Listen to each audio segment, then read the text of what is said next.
مرتے ہی بندے کو اپنا حال پتہ چل جاتا ہے، اس وقت ہی اس کی روح کو آسمان کی طرف یا پھر سجین کی طرف نعوذ باللہ لے کے جایا جاتا ہے. لیکن شرح الصدور میں اس طرح پڑھنا یاد ہے کہ وہ جو عام طور پہ جو تدفین ہوتی ہے اس کے بعد ہی سوال جواب شروع ہوتے ہیں. یعنی وہ تو الگ معاملہ ہے، کسی کو جو ہے وہ درندہ کھا گیا، سمندر میں ڈوب گئے تو وہاں پر. لیکن یہ جو عام موت ہوتی ہے اس میں جو سوال جواب کا سلسلہ شروع ہوتا ہے وہ قبر کے اندر جا کے شروع ہوتا ہے. تو کئی مطلب سال تک جو مسالہ لگا کے رکھتے ہیں لیڈروں کی لاشیں. ظاہر ہے کہ یہ سارے معاملات جو ہیں وہ غیب ہیں. جی جی. تو وہ ایک عام روٹین ہے، تو وہ تو بندے کا سلسلہ تو ہو سکتا ہے شروع ہو جاتا ہے، اس میں تو کوئی بھی یقینی بات تو کہیں نہیں جا سکتی یہاں پر. بہرحال یہ کہ یہ جو انداز ہے نا یہ جائز نہیں ہے. اس میں سوال جواب تو ہوں گے، قبر میں تو چلا ہی گیا، یہ قبر میں چلا ہی گیا گڑھا کھود کے اس کو. اب یہ کہ پوری بند نہیں کی انہوں نے قبر، سوال جواب تو ہو جائیں گے. اور اس طرح رکھنا نہیں چاہیے اندر. تو پھر انہوں نے کوئی ٹھنڈک کا بھی انتظام کیا ہوگا، کولنگ کا، تاکہ وہ لاش سلامت رہے اور اگلے دن آ کر اس کا بھائی اس کے آخری دیدار کر سکے، ورنہ چہرہ سڑ گیا یا کچھ. تو یہ برزخ کے معاملات ہیں. تو قبر میں تو ویسے بھی رکھ دیا تو فوراً بند کر دی جائے. یہاں تک کہ قبر میں اگر سوراخ ہو جائے، شگاف پڑ جائے تو اس میں دیکھنے کی بھی شرعاً اجازت نہیں ہے، اس کو بند کر دیا جائے. حکم یہ کہ اگر کہیں قبر ٹوٹی پھوٹی دیکھے کہ سوراخ وغیرہ شگاف ہے تو اس کو بند کر دیں. واللہ تعالی اعلم ورسولہ اعلم عز وجل وصلی اللہ تعالی علیہ وآلہ وسلم. صلو علی الحبیب صلی اللہ تعالی علی محمد. باپا ابھی آپ نے جو وظیفہ ارشاد فرمایا تھا شادی کے حوالے سے، ایک ہمارے اسلامی بھائی معتکف میاں والی سے تشریف لائے ہیں. تو رمضان شریف میں وہ کہتے ہیں کہ پچھلے رمضان شریف میں باپا جان نے شادی کے لیے یہی نفل بتائے تھے، تو میں نے مذکورہ نفل پڑھے تو موجودہ رمضان آنے سے 3 ماہ پہلے میری شادی ہو گئی. ماشاء اللہ. السلام علیکم ورحمۃ اللہ وبرکاتہ.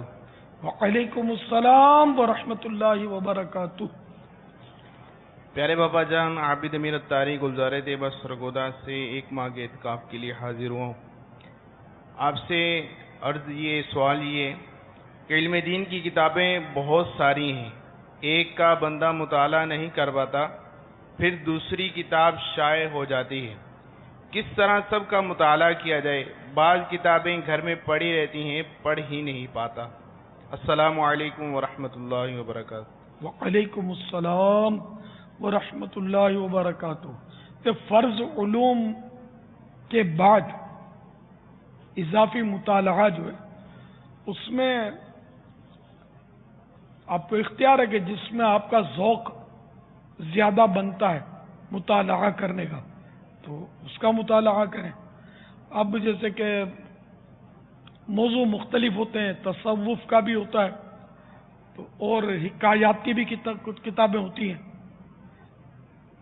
تو اب یہ اس میں ایک ہی موضوع کی کتاب پڑھ کر بھی آدمی بعض اوقات اکتاہٹ محسوس کرتا ہے. تو اس میں کہ موضوعات بدل دیں. مثال کے طور پر آپ پڑھ رہے تھے جہنم میں لے جانے والے اعمال، اب پڑھ کے یوں ہوا کہ اب کچھ اور پڑھو تو جنت میں لے جانے والے اعمال شروع کر دیں. یہ پڑھ رہے تھے جنت میں لے جانے والے اعمال، پھر کچھ یوں ہوا کہ اب اس میں تھکن محسوس ہوئی تو وہ کوئی عیون الحکایات وغیرہ کی ترکیب کر لیں، احیاء العلوم کی ترکیب فرما لیں تو کچھ تصوف کا مطالعہ ہو جائے. تو اس طرح انشاءاللہ عز و جل بدل کے کریں گے تو دل جمعی کا چانس زیادہ رہے گا. اور اس میں جذبہ ہونا چاہیے اور پڑھنے کے علم حاصل کرنے کے فضائل اور اس کی حرص ہوگی تو انشاءاللہ مطالعہ کثیر ہوگا. واللہ تعالی اعلم ورسولہ اعلم عز وجل وصلی اللہ تعالی علیہ وآلہ وسلم. صلو علی الحبیب صلی اللہ تعالی علی محمد. تعریف کا مستحق ہے کہ انہوں نے اس طرح کا لوگوں کی شعور و آگاہی اور ایجوکیشن کا پروگرام ترتیب دیا ہے. تو اس کی ضرورت بھی ہے کیونکہ ہمارے واعظین اور خطباء جو ہیں وہ اس طرف زیادہ توجہ نہیں کرتے اور لوگوں کی وہ تربیت اور ان کو شعور و آگاہی کا کوئی انتظام ان کے پاس نہیں ہے. بڑے مسائل جو ہیں وہ بیان ہوتے ہیں لیکن ان کو چھوٹا سمجھ کے عموماً نظر انداز کیا جاتا ہے، جبکہ یہ اساس ہیں. ہماری شریعت میں ان کا ایک مقام ہے. قبرستان کے معاملات، میت کی تدفین کے معاملات، ان کے حقوق کے معاملات اور لواحقین جو ہیں ان پر جو فرائض ہیں، اس حوالے سے یہ بڑا ضروری ہے کہ بتایا جائے. تو میں اس کاوش کو اپریشیٹ کرتا ہوں اور ساتھ ہی میں تمام ناظرین کو اور سامعین کو یہ میرا مشورہ بھی ہوگا کہ وہ اس طرح کے کوئی مذاکرہ ہو یا کوئی پروگرام ہو اس میں شرکت کرنی چاہیے انہیں، تاکہ ان کی تربیت کا موقع ہے تو ان کو اس سے استفادہ حاصل کرنا چاہیے. ایک ان کے سامنے سوال رکھنا چاہوں گا. جو دوران ڈیوٹی ہمارے سامنے ایک پروپوزیشن آئی ہے تو میں چاہوں گا کہ لوگوں کی تربیت کے لیے اس کا جواب عنایت فرما دیا جائے.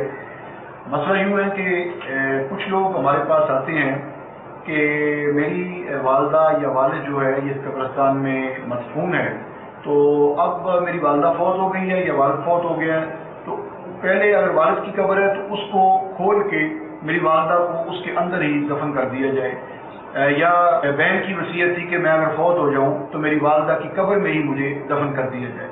تو ہم لوگوں کو منع کرتے ہیں تو یا تو ہم غلط کرتے ہیں یا لوگ پھر ہم سے جب یہ تقاضا کرتے ہیں تو ان کا تقاضا غلط ہے.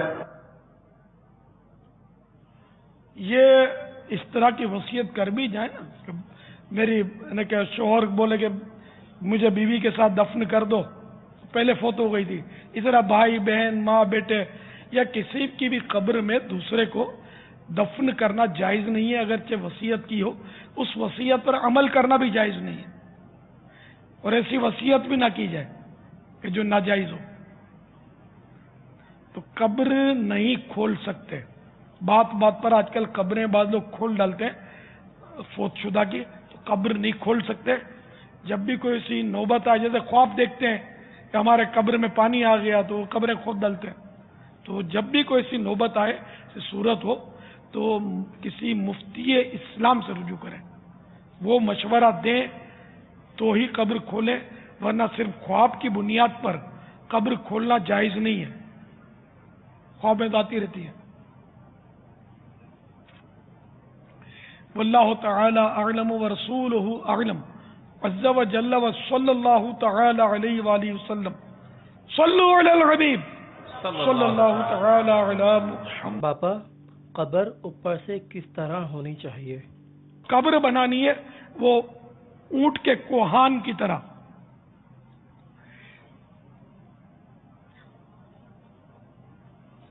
اور آج کل قبریں شروع میں تو بنا لیتے اونٹ کے کوہان کی طرح بھی، یعنی یوں قبر بنے ہے.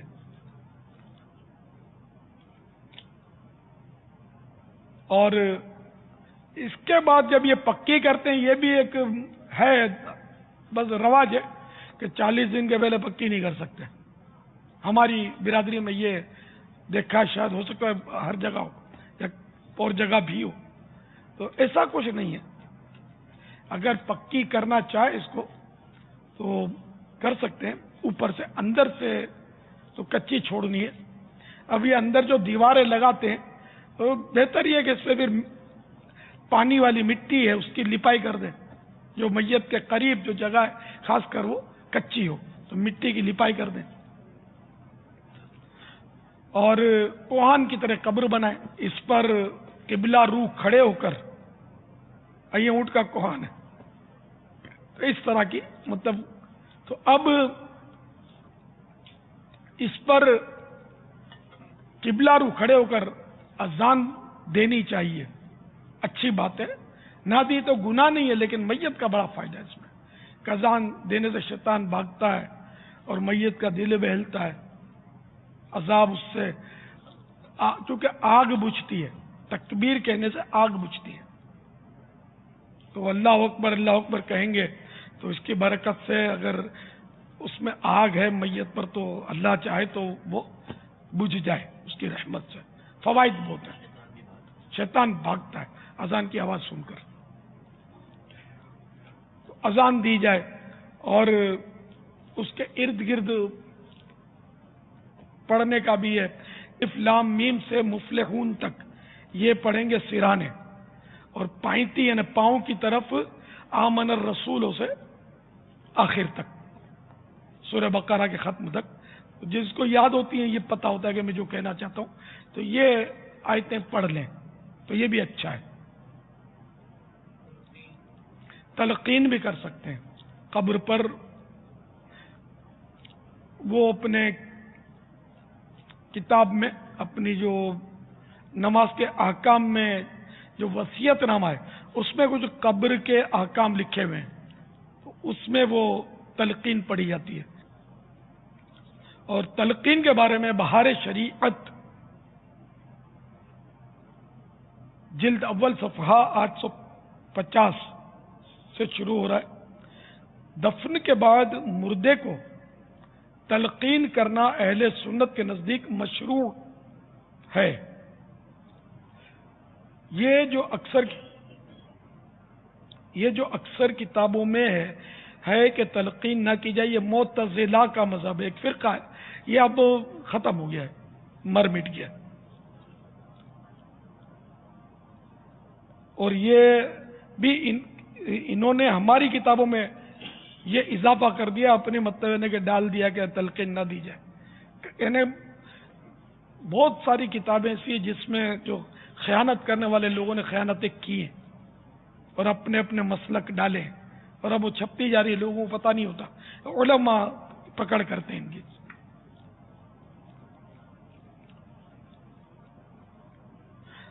حدیث پاک میں حضور صلی اللہ تعالی علیہ وآلہ وسلم فرماتے ہیں، جب تمہارا کوئی مسلمان بھائی مرے اور اس کی مٹی دے چکو تو تم میں ایک شخص قبر کے سرہانے کھڑا ہو کر کہے یا فلاں بن فلاں، یعنی فلاں کی جگہ، یعنی فلاں کی جگہ اس کا نام لے، فلاں کی جگہ اس کی ماں کا نام لے. یا فلاں بن فلاں، وہ سنے گا اور جواب نہ دے گا. پھر کہے یا فلاں بن فلاں، وہ سیدھا ہو کر بیٹھ جائے گا. پھر کہے یا فلاں بن فلاں، وہ کہے گا ہمیں ارشاد کر، اللہ تجھ پر رحم فرمائے گا. مگر تمہیں اس کے کہنے کی خبر نہیں، نہ مردے کے کہنے کی ہم کو خبر نہیں ہوتی. وہ کہتا ہے پھر کہے، یعنی یہ جو زندہ جو 3 بار جس نے نام لے کر پکارا اس کو، وہ کہے اذکر ما خرجت من الدنیا شہادت اللہ الہ الا اللہ وان محمدا عبدہ ورسولہ صلی اللہ تعالی علیہ وسلم وانک رضیت باللہ ربا وبالاسلام دینا وبمحمد صلی اللہ تعالی علیہ وسلم نبیا وبالقرآن اماما. نکیر ہیں یعنی منکر نکیر ایک دوسرے کا ہاتھ پکڑ کر کہیں گے چلو ہم اس کے پاس کیا بیٹھے جسے لوگ اس کی حجت سکھا چکے. اس پر کسی نے حضور صلی اللہ تعالی علیہ وآلہ وسلم سے عرض کی اگر اس کی ماں کا نام معلوم نہ ہو، فرمایا حوا کی طرف نسبت کرے. یعنی ماں کا نام پتہ نہیں ہے، مرنے والے کا نام پتہ ہے. مرنے والے کا نام تو پتہ پوچھ کر آدمی کر سکتا ہے، ماں کا نام پتہ نہیں کیا تو حوا لگا دے. مثلا الیاس بن حوا. اس کے علاوہ اور بھی الفاظ میں تلقین موجود ہے. تو یہ بہار شریعت جلد اول صفحہ 851 پر مزید بھی تلقین موجود ہے. تلقین کرنی چاہیے. واللہ تعالی اعلم ورسولہ اعلم عز وجل وصلی اللہ تعالی علیہ وآلہ وسلم. صلوا علی الحبیب صلی اللہ تعالی علی محمد.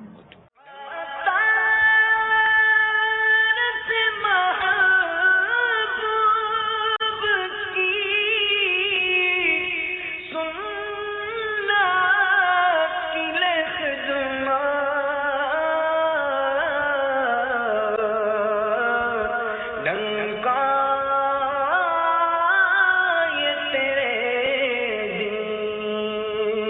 کا